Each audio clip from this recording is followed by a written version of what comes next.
नमस्कार दोस्तों। आज हम लोग डीएलएड सेकेंड सेमेस्टर का हिंदी का प्रीवियस ईयर क्वेश्चन देखेंगे। चलिए स्टार्ट करते हैं। रानी केतकी की कहानी के रचयिता हैं। इसका सही आंसर हो जाएगा ईसा अल्लाह खान।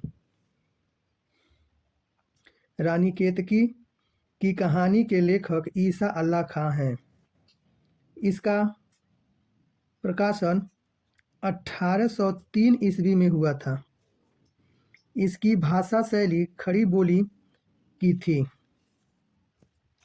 किशोरीलाल गोस्वामी इंदुमती और गुलबहार कहानियों के लेखक गोस्वामी जी को प्रथम कहानीकार होने का श्रेय प्राप्त है। जयशंकर प्रसाद हिंदी के छायावादी युग के 4 प्रमुख स्तंभों में से एक हैं। इनकी रचनाएं चित्राधार, कामायनी, कानन, कुसुम आदि है। प्रेमचंद्र के द्वारा गोदान, कफन, ईदगार, गबन, निर्मला, सेवा सदन, पूस की रात आदि रचित हैं। कवि शब्द का स्त्रीलिंग है कवियित्री। कवि शब्द का स्त्रीलिंग कवियित्री है। व्याकरण में वचन का सही अर्थ क्या है? संख्या। व्याकरण में वचन को संख्या के अर्थ में लिया जाता है। जिस शब्द के द्वारा किसी वस्तु या व्यक्ति की संख्या बताई जाती हो उसे वचन कहते हैं। उदाहरण: लड़का, गाय, सिपाही का बच्चा एक वचन। लड़के, गायें, टोपियां, मालाएं बहुवचन। अच्छाई, मानवता, बचपन किस संज्ञा के उदाहरण हैं? भाववाचक संज्ञा। भाववाचक संज्ञा भाववाचक संज्ञा में किसी पदार्थों की भावना, गुण-दोष, अवस्था का बोध होता है। उदाहरण: अच्छाई, मानवता, बचपन आदि। कौन सा परिमाण बोधक विशेषण है? थोड़ा। परिमाण बोधक विशेषण वे संज्ञा शब्द जो संज्ञा या सर्वनाम की मात्रा का बोध कराते हैं उन्हें परिमाण बोधक विशेषण कहते हैं। जैसे जरा सा, थोड़ा सा, अधिक, कम आदि। प्र उपसर्ग से बनने वाले 2 शब्द लिखिए। प्र उपसर्ग का अर्थ आगे, पहले, सर्वोच्च, अधिक आदि होता है। प्रधन 4 प्रचार, प्रधन भाव प्रभाव, प्रधन सन प्रसन्न। प्रत्यय किसे कहते हैं? प्रत्यय वे शब्द जो किसी अन्य शब्द के अंत में जुड़कर अपनी कृति के अनुसार शब्द का अर्थ बदल देते हैं उसे प्रत्यय कहते हैं। उदाहरण: पढ़ना प्लस वाला, पढ़ने वाला। सुंदर प्लस ता बराबर सुंदरता। काल कितने प्रकार के होते हैं? काल मुख्यतः 3 प्रकार के होते हैं। वर्तमान काल, जिस क्रिया से वर्तमान समय का पता चले तो उसे वर्तमान काल कहते हैं। उदाहरण: मैं खा रहा हूँ। भूतकाल, जिस क्रिया से भूतकाल के होने का पता चले तो उसे भूतकाल कहते हैं। उदाहरण: मैं खाना खा चुका हूँ। भविष्यकाल, जिस क्रिया से भविष्य के होने का पता चले तो उसे भविष्यकाल कहते हैं। जैसे मैं विद्यालय जाऊंगा। अनुकरण वाचन किसे कहते हैं? अनुकरण वाचन। अनुकरण वाचन वाचन का एक प्रकार है जिसे शिक्षक द्वारा पाठ का उच्चारण करने के बाद छात्र उसी तरह से पाठ का उच्चारण करते हैं। मौन वाचन के 2 उद्देश्य लिखिए। मौन वाचन के 2 उद्देश्य। अर्थ ग्रहण में सुधार। मौन वाचन के द्वारा उसके अर्थ को सहजता से ग्रहण किया जा सकता है। गति में वृद्धि। मौन वाचन पाठन गति को बढ़ाने में सहायता करता है। पुरुष वाचक सर्वनाम के प्रकारों का नाम लिखिए। पुरुषवाचक सर्वनाम के 3 भेद होते हैं। उत्तम पुरुष। वक्ता स्वयं के लिए जिन सर्वनामों का प्रयोग करता है वे उत्तम पुरुष सर्वनाम कहलाते हैं, जैसे मैं, हम आदि। मध्यम पुरुष। जिसे संबोधित करके कुछ कहा जाए वे मध्यम पुरुष कहे जाते हैं, जैसे तू, तुम, आप सब आदि। अन्य पुरुष। किसी अन्य व्यक्ति के बारे में बात की जाए या कुछ लिखा जाए तो वे अन्य पुरुष सर्वनाम के अंतर्गत आते हैं, जैसे वह, वे, ये आदि। गद्य और पद में अंतर लिखिए। गद्य और पद में अंतर। गद्य और पद में निम्नलिखित अंतर हैं। गद्य और पद। गद्य भाषा का वह रूप है जो सामान्य बोलचाल में प्रयुक्त होता है। पद भाषा का वह रूप है जो लयबद्ध और छंदबद्ध है। गद्य में लयबद्धता या छंद योजना नहीं होती है। पद में छंद योजना होती है, जिसमें यति, मात्रा और तुकबंदी शामिल होते हैं।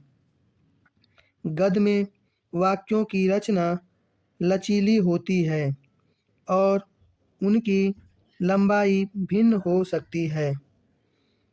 पद में वाक्यों की रचना निश्चित होती है और उनकी लंबाई समान होती है। गद्य का उपयोग विभिन्न प्रकार की रचनाओं में किया जाता है, जैसे कि कहानियाँ, उपन्यास, निबंध, समाचार आदि। पद का उपयोग विभिन्न प्रकार की रचनाओं में किया जाता है, जैसे कि कविताएं, गीत, नाटक आदि। गद्य में विचारों को स्पष्ट और सरल तरीके से व्यक्त किया जाता है। पद में भावनाओं को प्रभावशाली तरीके से व्यक्त किया जाता है। मौखिक अभिव्यक्ति के साधन लिखिए। मौखिक अभिव्यक्ति के साधन। मौखिक अभिव्यक्ति के अंतर्गत हम अपने विचारों, भावनाओं और अनुभवों को दूसरों के सामने प्रस्तुत करते हैं।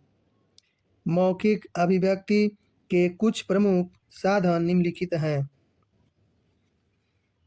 भाषण। भाषण एक औपचारिक तरीका है जिसमें हम किसी विषय पर अपने विचारों को प्रस्तुत करते हैं। भाषण में विभिन्न प्रकार की शैलियों का उपयोग किया जाता है, जैसे तथ्यात्मक, वर्णनात्मक और प्रेरक। वाद विवाद। वाद विवाद में दो या दो से अधिक व्यक्ति किसी विषय पर अपनी बात रखते हैं। वाद विवाद में तर्क, वाद प्रतिवाद और विचारों का आदान प्रदान होता है। कहानी सुनाना। कहानी सुनाना एक मनोरंजक तरीका है जिसमें हम अपनी कल्पनाशीलता और भाषा कौशल का उपयोग करते हैं। गायन। गायन भावनाओं को व्यक्त करने का एक प्रभावशाली तरीका है। अभिनय अभिनय में हम अपनी आवाज़, शरीर की भाषा और चेहरे के भावों को व्यक्त करते हैं। अभिनय से हम दूसरों को अपनी भावनाओं और विचारों को समझाते हैं। चर्चा चर्चा में व्यक्ति किसी विषय पर अपनी राय और विचारों का आदान-प्रदान करते हैं। मौखिक अभिव्यक्ति के साधन हमारे जीवन में महत्वपूर्ण भूमिका निभाते हैं। कहानी शिक्षण की उपयोगिता पर संक्षिप्त लेख लिखिए। कहानी शिक्षण की उपयोगिता। कहानी शिक्षण एक प्रभावी शिक्षण विधि है जो छात्रों को विभिन्न विषयों और अवधारणाओं को सिखाने में मदद करती है। यह शिक्षण को रोचक और मनोरंजक बनाता है और छात्रों को सीखने की प्रक्रिया को बेहतर बनाता है। कहानी शिक्षण की उपयोगिता के मुख्य बिंदु निम्नलिखित हैं। रुचि और ध्यान आकर्षित करना। कहानियाँ छात्रों को आकर्षित करती हैं और उनका ध्यान केंद्रित करती हैं। छात्रों को सीखने के लिए प्रेरित करती हैं। अवधारणाओं को समझाने में मदद करता है। कहानियाँ जटिल अवधारणाओं को सरल और आसानी से समझने के योग्य बनाती हैं। यह छात्रों को अमूर्त विचारों को कल्पनाशील तरीके से समझने में मदद करती हैं। नैतिक मूल्यों को सिखाता है।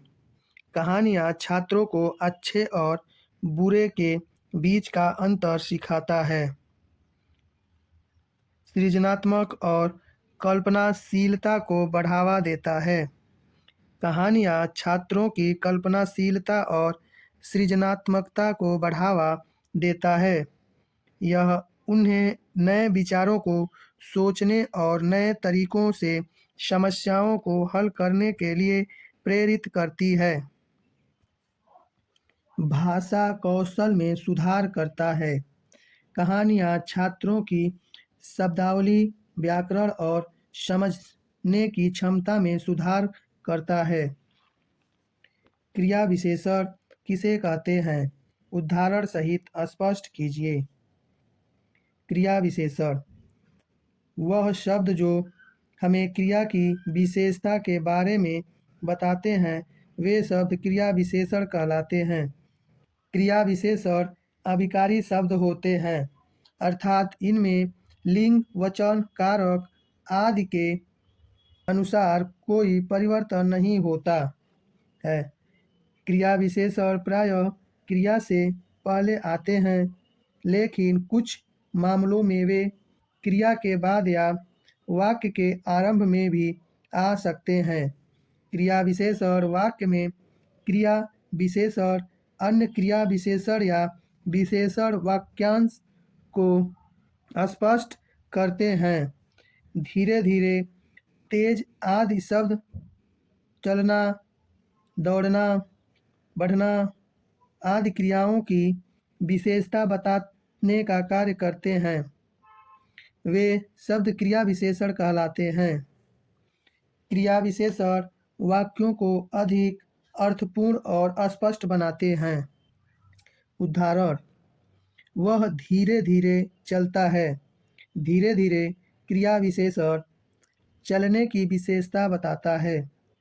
चीता तेज दौड़ता है। तेज क्रिया विशेषण दौड़ने की विशेषता बता रहा है। वह प्रतिदिन पूजा करती है। प्रतिदिन क्रिया विशेषण पूजा करने की विशेषता बता रहा है। संबंध वाचक सर्वनाम किसे कहते हैं? उदाहरण सहित लिखिए। संबंध वाचक सर्वनाम संज्ञा के स्थान पर आने वाले जिन दो सर्वनाम शब्द से संबंध का भाव प्रकट होता है, उसे संबंधवाचक सर्वनाम कहते हैं। संबंधवाचक सर्वनाम में जो, जिसका, जितना, जैसे, जहाँ, जो भी, जिसके, जिससे, जहाँ से आदि शब्दों का प्रयोग संबंध बताने के लिए किया जाता है। उदाहरण: वह जैसे सोचता है वैसे ही करता है। जो भी आएगा उसका स्वागत है। वह जिसके कारण परेशान है उसे बताओ। मैं जहाँ तक हो सकेगा तुम्हारी मदद करूँगा। वह जहाँ से आया था वहाँ वापस जाना चाहता है। बहुब्रीहि समास किसे कहते हैं? उदाहरण सहित स्पष्ट कीजिए।